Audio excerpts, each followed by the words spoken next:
kept you waiting. The doggo. The doggo is here. The little doggo. The YouTube doggo is the cutest doggo on the entire YouTube.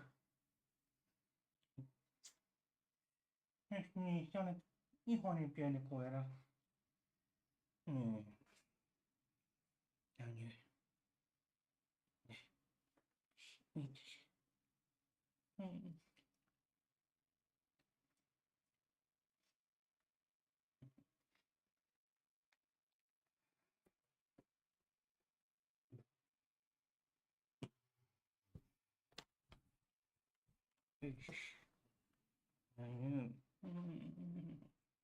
He's the best doggo on the entire YouTube, and I hope she will get me some more views. Just for being a cute little doggo. Look, she's getting very big. She's a big doggo now. Look at this. She weighs about 4 kilos. I'll put her back down. Nope. Hey, I keep my watching. Let me.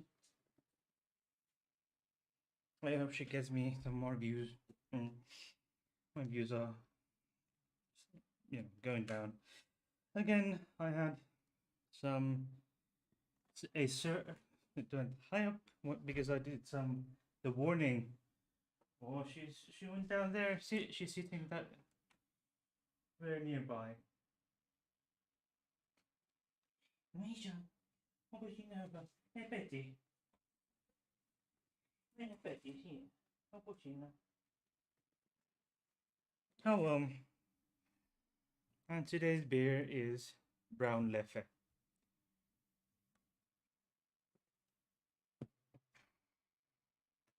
And obviously, in addition to Misan being here, of course we have Bertil and we have Stefan, the usual suspect. And I'm trying to pull together a beer video. Well, let me just close the gates.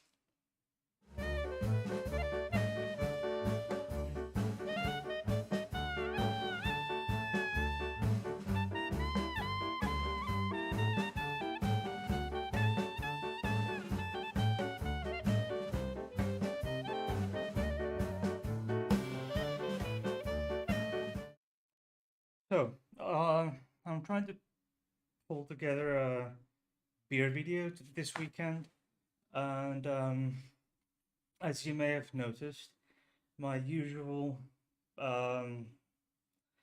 day of publication has been on the beer channel has been a Wednesday around 7 p.m. UK time. And because we are going to my mom's summer place, we're leaving on Sunday, and I think we're coming back on Wednesday. Also, we're coming back on Wednesday. So, I want to get the beer video out next week, but if we or when we go my mom's summer place, I won't be able to put anything together. So let's see. We have nothing special on Discord to speak of, really.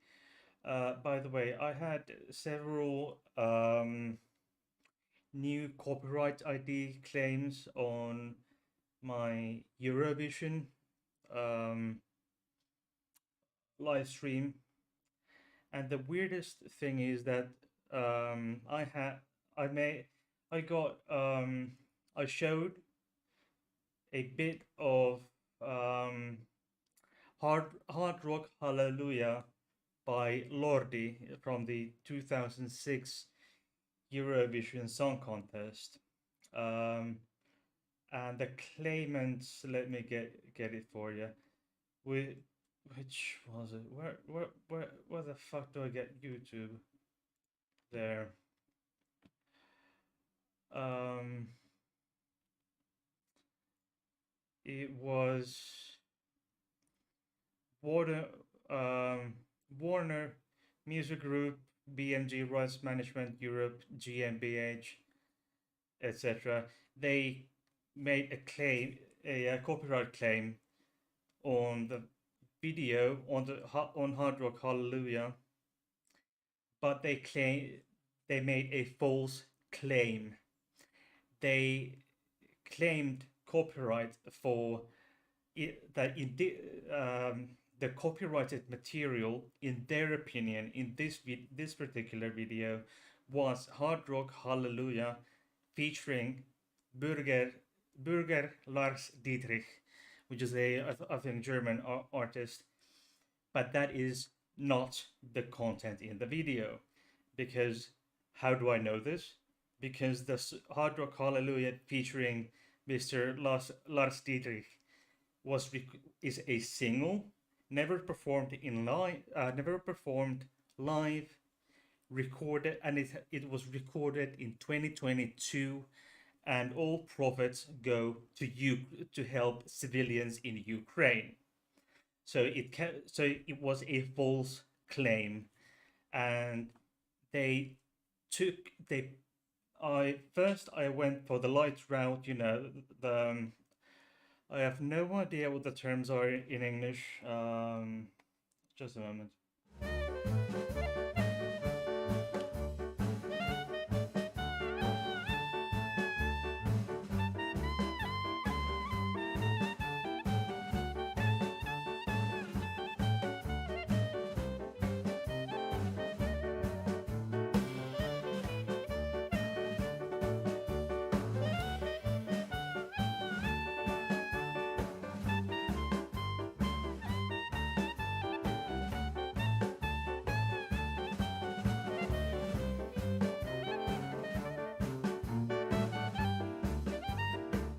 Yes, I just had to get the words right.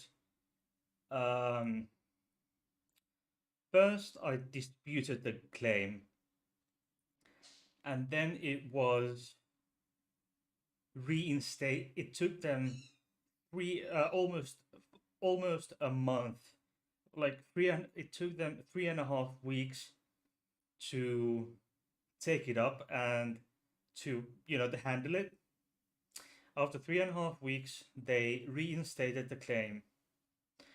In that case, after that, I appealed the claim and saying, in short, that their claim is fraudulent. That this what they that the claim they are making, or well, what I did is, first of all, well within fair use, and even if it wasn't,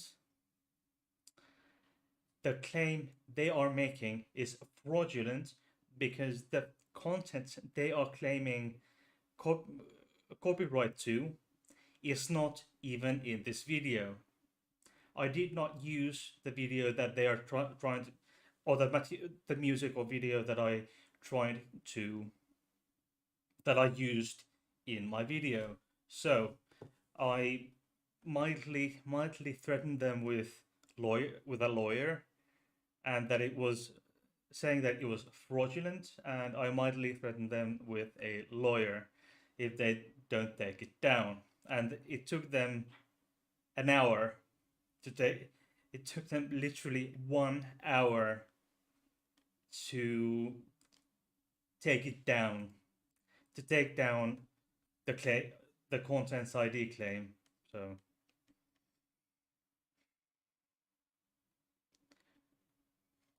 sorry, it took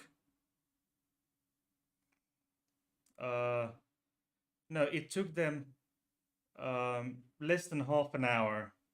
It took them 27 minutes to take down the claim when I disputed it. Or sorry, when I appealed it from sending, I sent the appeal at 5:04 p.m. today, actually, and they took it down at 5:31 p.m. today. So under a half an hour, because this is one of those things that they knew it was fraudulent. They just had to um, uh, they knew it was fraudulent, and they were just waiting for they were just looking at you know where will things uh, hook and sink, so to speak. So there we have it. Sucks.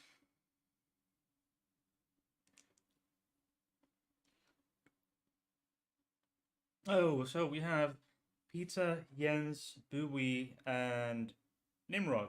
Hello. Hello, everyone. Um, and thank you, everyone, for being here and for being wonderful people. And Nimrod, moi. Okay. Uh, like and subscribe if you haven't done so already. I would assume the people in the chat have subscribed, but if you haven't liked the video already, please do that now. Check the links in the description. There are playlist links and link to my PayPal would be highly appreciated at some point from people, and then links to Patreon. Flems is my one and only patron, and maybe at some point I'll get some more patrons from people. Not mandatory, of course. You can watch my videos without being a patron or supporting me financially. That is, of course, so. And personal things, I'm currently on sick leave until Sunday, because I was supposed to start my annual leave this week Monday, but I had an accident at work. One of our clients got violent, and I heard and I hurt my shoulder, um, which was operated in mid March. So I probably shouldn't be drinking beer, but okay. Nimrod says, "Finish. Why use 20 words when one will do? It's so cool. Let's not waste time." Excellent. Exactly so. So soon you will be able to support me. Thank you. That we highly appreciate it, and of course, whichever amount, whether it be single donation or monthly, um, it's up to you. Whatever best suits you. And for your information, my tiers, um, or the membership tiers are Unicorn Crew €3, Stefan Starlings €5, uh, Unicorn Crew €3 a month, Stefan Starlings €5 a month, Hades Folks 10, Biscuit Guardians 20, and Bertil's People €30 a month. And that would be equivalent to your whatever that may be in your own currency. So detransitioning, what is that? According to Wikipedia, detransition is a cessation or reversal of transgender identification or gender transition, whether by social, legal, or medical means. Some people detransition temporarily, whereas others detransition uh, permanently. Estimates vary, but it's extremely rare. Um, the latest statistics that I heard, it's maybe 1 or 2 in 100, or the people who regret, those who regret transitioning is about 1 or 2 in 100. Um, so reasons vary for detransitioning. Health related concerns, finding that the transitioning did not alleviate gender dysphoria to at least to necessary level. Negative social environment, financial concerns. This is mostly in parts of the world like the US, where uh, affordable, free or affordable healthcare is not available. For example, giving birth in the U.S. can cost anywhere between fifteen to $50,000 per child, so it's not cheap. And then you have to save up. You have to take a loan to be able to give birth in a hospital, and then the next option would be, um, to give birth at home, etc. Um, or political, religious, or philosophical agreements with the transgender rights movement. My experience is that the most prevalent reason is religion. Uh, Religion and social pressure from mostly from the person's church and or family. Uh, for example, um, a person's family, uh, and all social circles, um, um, cut connections, um, cut connections, sever ties. They shun the person completely, and that obviously causes a lot of distress. And at some point, that is due to misunderstandings, inacceptance, religion, of other, say, toxic masculinity, other traditional family values, and this causes immense distress to the person, especially if the person is from a religious background, a strong religious background where okay to be even it's not even okay to be gay. So where this is going. Uh, I watched a program some years ago, actually quite a few years ago now, and there was a trans masculine. It was like this a panel discussion program, and there was this individual who was titled. They gave us the viewers a first name and a,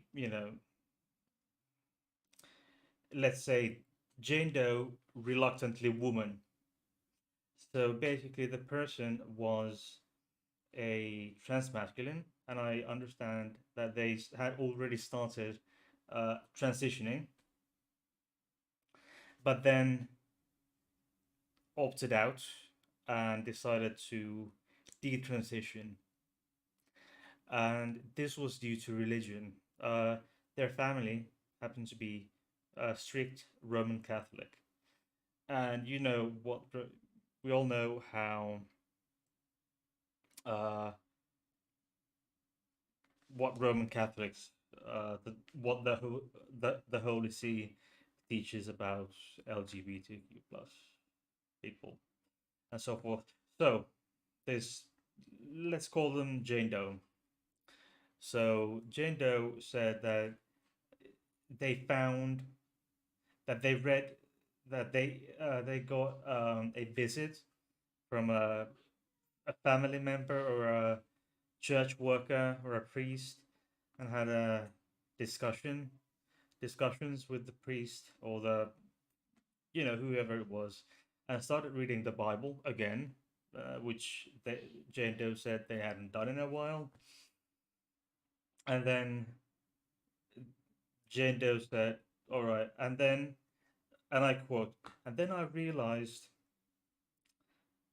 came to the realization how God created man and a woman, humans as man and a woman, and once born a woman once assigned female at birth, you cannot change that, and hence, no matter how Jane Doe feels, Jane Doe cannot transition, no matter how destructive that can be." And then there was a follow up in the program, and this person, let's call him Jane Doe, uh, was living in a halfway house for people with mental conditions. So that is how she and Jane Doe was more one of these victims of religion, of years of abuse, and so forth, uh, and detransitioned out of her out of their own will. So Jane Doe didn't want to be a Jane Doe; she wanted to be a John Doe. So she wanted to be, but she couldn't. Religions and social reasons. Um, and that's how it goes. Uh, then there is a person, a Finnish person, a trans who used to be trans, who previously identified as a trans man or trans masculine, who transitioned quite far, had mastectomy, hysterectomy, and so forth. And then so that person is just they this let's call them Jane Doe 2. Jane Doe 2, just they are just this in the difference between Jane Doe 2 and Jane Doe, because Jane Doe was just depressed, anxious, and wanted to just not be seen, be fit. They just wanted Jane Doe just wanted to fit into their social circles, their family, their church, and so forth. There was no anger, it was just anxiety and depression, and who knows what else. But Jane Doe 2, when they detransitioned, this was well over 10 years ago, maybe possibly 15 years ago, because the this Jane Doe 2, who goes online by the name Black Orchid. So from now on, we'll call Jane Doe 2 Black Orchid. So we have Jane Doe and Black Orchid. Black Orchid is a let's say a trans equivalent. Is they're not as they're worse than Caitlyn Jenner, and that says a lot. Black Orchid has had a blog.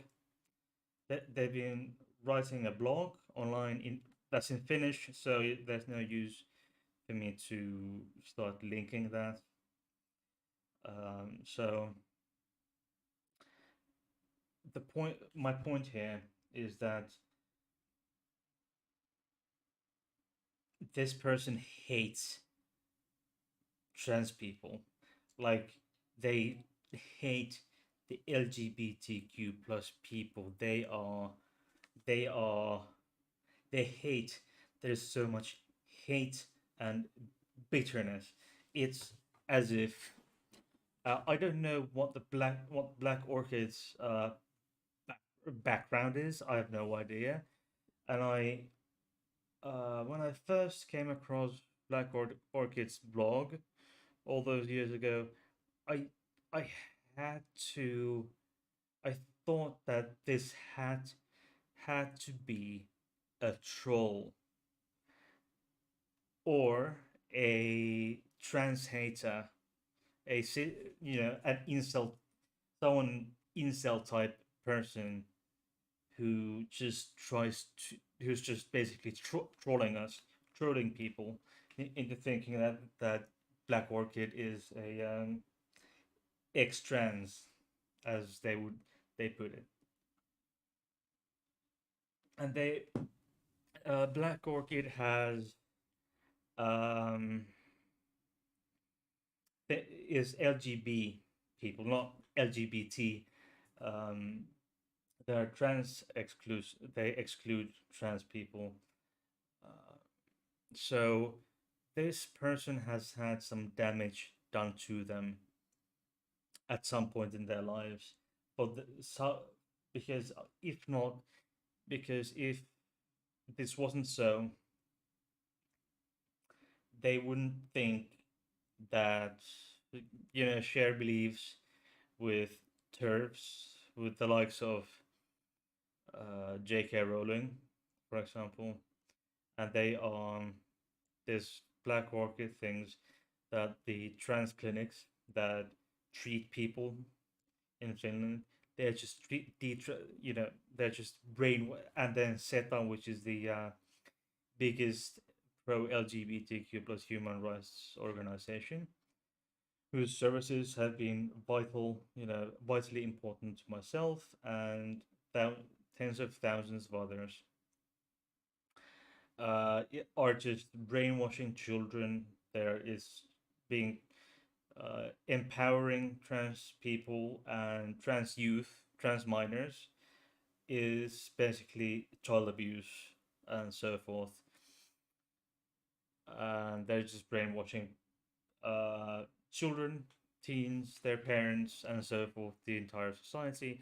I cannot imagine what has happened to this to Black Orchid. I mean, my biological father,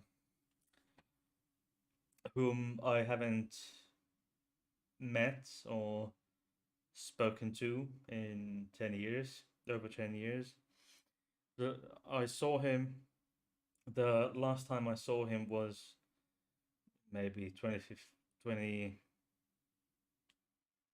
I'm not even entirely sure. It's been almost 10 years ago in court. It was just a day, just in a court hearing that because I wanted him to just basically leave me alone, and I filed for restraining order on my dad. So that's the last I've heard or seen from him. I haven't actually. If the court if you can, if the court hearing doesn't count, so actually I've talked to him in person, and actually even over the last time I met him in person and spoke to him in person via and even in I haven't spoken to him in person or in the phone for 11 years now, and I haven't seen him in person since. ever since, unless you count the court hearing. And he's a horrible transphobe. He shares a lot of the same ideas or opinions that as Black Orchid, as um, as J.K. Rowling, and so forth. Uh, um, let's see the chats. Hmm.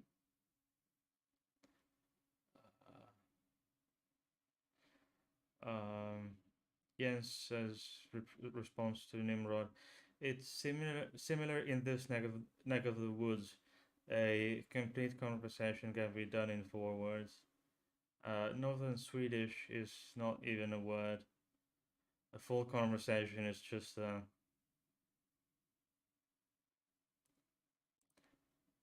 full conversation is just a sucking noise. Moin, moin, Joel, choose. Okay. Southern Swedes say, yeah, uh, yeah. I think I okay. Hashtag fuck religion. Difficult to write. It's all in the pronunciation and emphasis. Ordering, ordering them. Nimrod said, response to Jens, that he learned most of his Swedish by listening to people he worked with. The creative sounds can mean a lot of things. The school told me about that stuff. Okay. 9 months of school and almost 17 years of just listening to people talk. Hey, look, being unsure of yourself isn't easy, and making a transition can be a solution, can be one solution, but not always. Even when you are so sure, something can change your mind again. And how do you deal with that? It's it's you can deal with that by talking to a professional, say a psychologist. Just go to therapy. All right, it's not that hard. Nimrod says, Dr. Nimrod says, my 11-year-old daughter came out to me as gay, but then I caught her in eyeing up a boy and told her she can like both girls and boys. She thought she had to make a choice, one or the other. When I explained that she can like both girls and boys, she was so surprised, and I can only imagine the sense of relief in your 11-year-old daughter's head when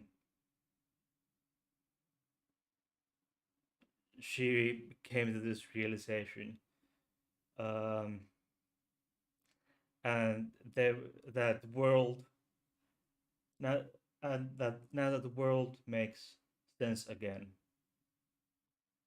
and there must be a sense of huge sense of relief for her, or and make her home a bit safer place, actually quite a lot more safer place when those words come out from her daddy, and not uh, instead of, say, her father denying the existence of of the stuff like of these things, and and for example hearing from the words of denial, or telling her that it's a sin and a bad thing.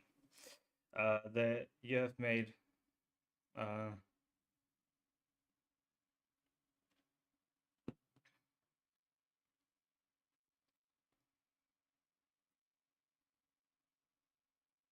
um,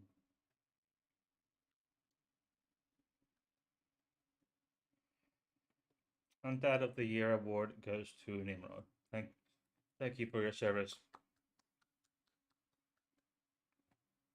Honestly, I wish I had a dad like you. Honestly, the only thing I heard from my dad is that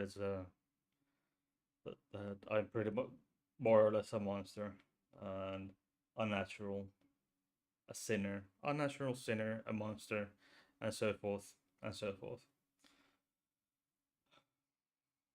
So we need more dads like Nimrod, I think. You can disagree with me if you like, but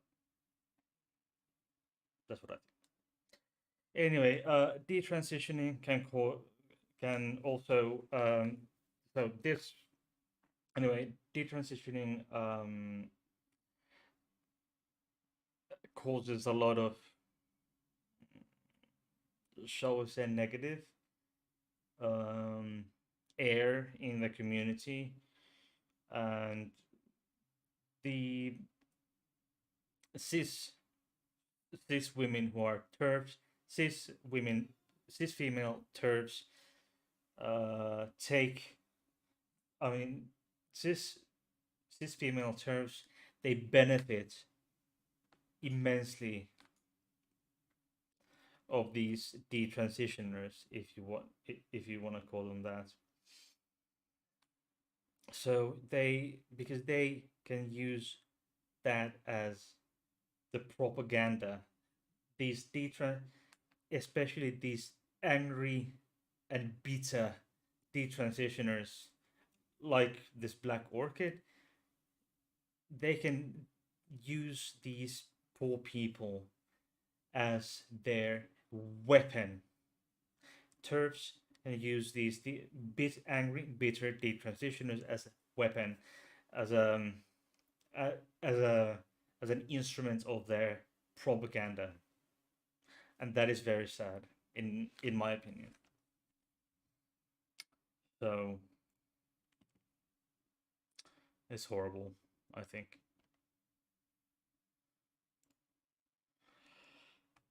And that the more there are, the bigger. I mean, these detransitioners make a bigger sound than a dozen happy trans people, because happy trans people who have transitioned because they have no reason to be loud, out and loud. You know, they don't have in general, people who are upset, people who are angry and bitter scream the loudest, and they take um, the defense of the defense the defensive talk of trans people and the organizations like SETA as a even more proof that there is this big conspiracy.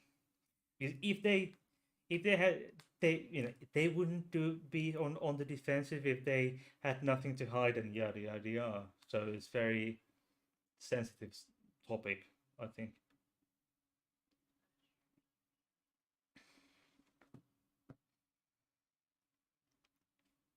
which is all it which isn't all that good, I think. Ay, ay, ay.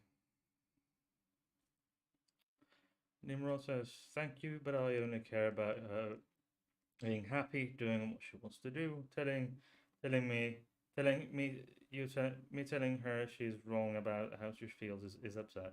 You are absolutely correct. It is absurd, truly absurd.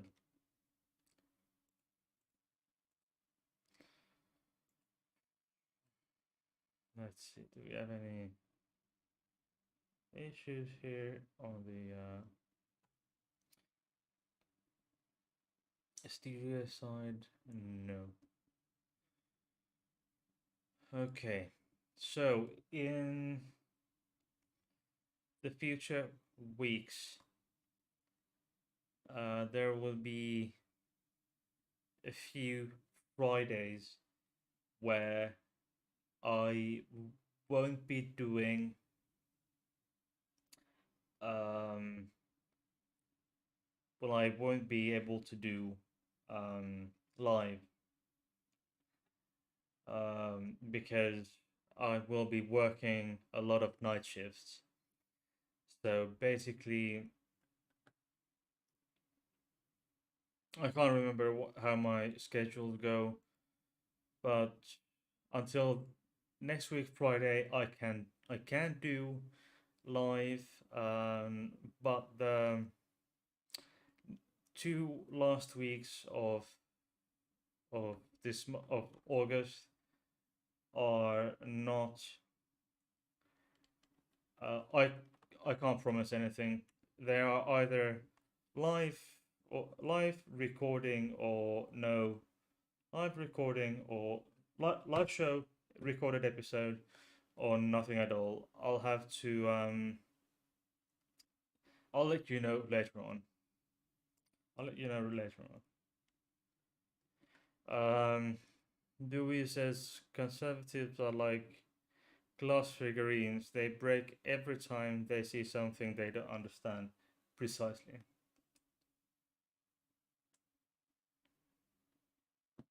Anyway, um, I think this is the discussion I wanted to have today, or babbling, shall we say. Um, and I think it's my time to go for this week. I will be dropping a beer video next week, Wednesday at 7 p.m. UK time. It's a Lithuanian lager, dark Lithuanian lager that I will be tasting, and it will be a special episode because parts of the video has been filmed outside my studio. Is Part of the video has been filmed at my in-laws' summer place.